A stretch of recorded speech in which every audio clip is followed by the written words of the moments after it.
Welcome, and today we are going to be reading Uncle Arthur's Bedtime Stories, Volume 1, page 74, The Shipwreck.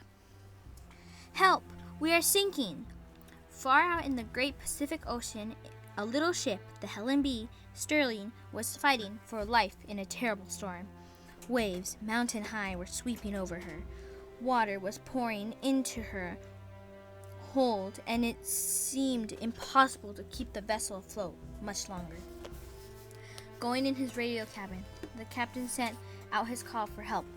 Perhaps it would be heard by someone. There was but little help, for the ship was hundreds of miles from land, and, for all the captain knew, there might be no other ship near enough to hear the call of distress. The storm grew worse, and the brave sailors realized that the end was near. Again, the cry was sent forth. Help! Many miles away, the Australian battleship Melbourne was steaming toward home. Suddenly, through the air, came the despairing cry of the Helen B. Sterling. Immediately, the great battleship changed her course and at full speed steamed toward the sinking vessel. Hours passed.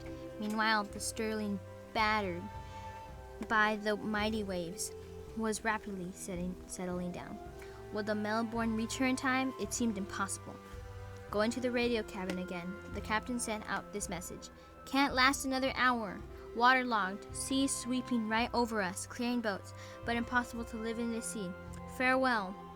Then back from the captain of the Melbourne came this stirring and beautiful message. We are certain to reach you. Keep good heart.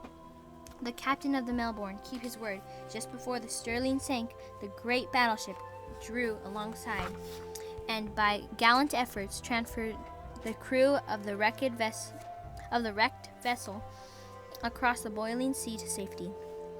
Sometimes boys and girls are just like the good ship Sterling. Maybe you know some of them. They want to be good, and they struggle with what they know to be wrong. But storms of temptation come, and it seems impossible to resist them. At such times as these, there is but one thing to do. That is, to send out the radio call to heaven. Sinking, can't last another hour. Jesus will hear. He understands our thoughts afar off. Psalms 139, verse 2. Instantly, he will reply, I am certain to reach you. Keep good heart. There is no need to go under, no need to give way to wrong. Jesus will save, but be sure to avoid shipwreck by calling him in time.